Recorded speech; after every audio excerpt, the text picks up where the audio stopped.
Donc, je m'appelle Jean-Marc Caudron, je travaille à la campagne Vêtements Propres. La campagne Vêtements Propres étant une coordination d'organisations. Donc, on a 22 organisations membres, ce sont des organisations syndicales, des ONG, des organisations sociales de femmes, organisations de familles, de consommateurs, de jeunes, enfin très, très diversifiées mais représentatives de la société belge francophone. Donc, avec ces organisations-là, on travaille à un objectif assez précis qui est l'amélioration des conditions de travail dans l'industrie de l'habillement, donc principalement en Asie, Afrique du Nord et Amérique latine. Et donc, on a différentes missions, mais notre travail de base, je dirais, c'est de travailler en soutien, en renforcement des organisations des travailleurs dans les pays de production. Donc on vient de démarrer une deuxième phase de campagne vis-à-vis de la grande distribution. On a constaté en réalité que la grande distribution faisait partie des très gros clients de l'industrie de l'habillement et qu'avec le pouvoir de marché qu'elle détient, donc si vous voulez, on prend souvent l'image du sablier où on a énormément, donc 44 millions de travailleurs au niveau de la production de vêtements. On a des milliards de consommateurs ou des centaines de millions de consommateurs en Europe en tout cas à l'autre bout de la chaîne. Et puis au centre, on a quelques dizaines de très gros clients qui ont donc la capacité d'imposer un peu les conditions qu'elles veulent à l'achat chez leurs fournisseurs. Et donc ces conditions-là, on estime qu'elles sont insoutenables pour les fournisseurs et qu'elles donnent des mauvaises conditions de travail et du non-respect des droits des travailleurs dans les pays de production. Donc l'exemple le plus parlant, c'est évidemment la question du prix. Donc les grands distributeurs, que ce soit Carrefour, les discounters, que ce soit Aldi, Lidl, sont connus pour les prix bas. Et donc quand on parle de prix bas, on parle surtout de prix bas à l'achat chez le fournisseur. Et donc ça a une influence directe, par exemple, sur les salaires qui vont être payés aux travailleurs in fine. Donc on a fait un peu le calcul pour un t-shirt de base que l'on va payer 20 € ici en Belgique, environ 20 cents serviront à payer les travailleurs qui ont fabriqué ce t-shirt. Donc 1% du prix final. Ça, on estime que c'est insoutenable parce que ça donne des salaires, par exemple au Bangladesh, de 25 € par mois. Et avec 25 € par mois au Bangladesh, on ne sait pas vivre correctement. On est en contact avec des organisations qui se sont rassemblées dans ce qu'on appelle l'Asia Floor Wage.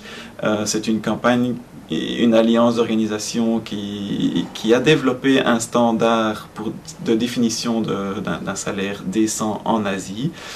Ils estiment qu'un salaire décent au Bangladesh, c'est 100 €. Et donc, notre travail ici, c'est vraiment de soutenir ces organisations-là pour qu'elles puissent être en discussion avec les principaux acheteurs, donc les Aldi, Lidl, Carrefour et autres de l'industrie de l'habillement en Asie, pour qu'elles mettent en œuvre dans leur filière d'approvisionnement une hausse salariale qui fera passer les salaires au Bangladesh de 25 à 100 € pour les travailleuses, c'est principalement des femmes qui fabriquent les vêtements qu'eux vendent dans leurs magasins.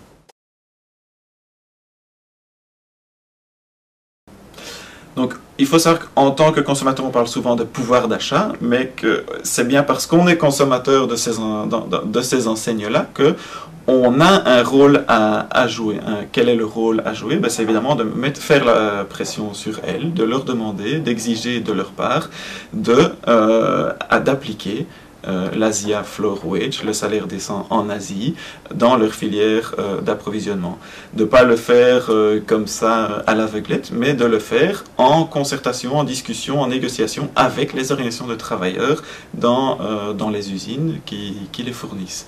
Et donc là, concrètement, qu'est-ce qu'on peut faire? On a développé ces petits carnets-ci, qui sont un carnet de cartes postales où, en les signant, on peut soutenir les organisations asiatiques et interpeller les différentes entreprises de la distribution, donc dans ce cas-ci Aldi, Lidl, Carrefour, Cora et Trafic, pour leur demander de respecter des salaires décents en Asie.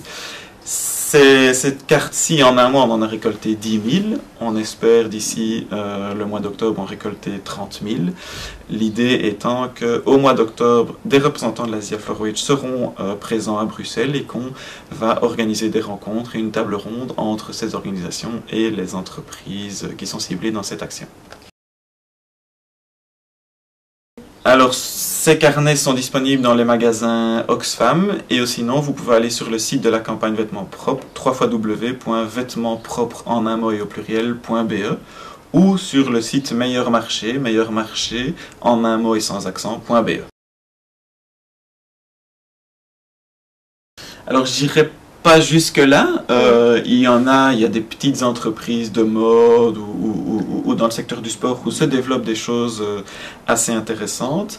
Actuellement, dans la grande distribution, clairement, il y a des entreprises avec lesquelles il est plus facile de dialoguer, de discuter et d'avoir un échange de points de vue. Ça, c'est une chose. Donc, on peut plus facilement discuter avec des représentants de Carrefour, par exemple, qu'avec des représentants d'Aldi. Ça c'est sûr.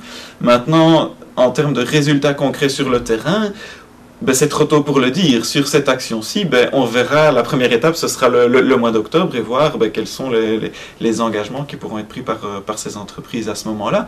D'où l'importance ben, d'ici là faire pression sur elles et d'être un maximum derrière les organisations asiatiques pour soutenir leurs demandes.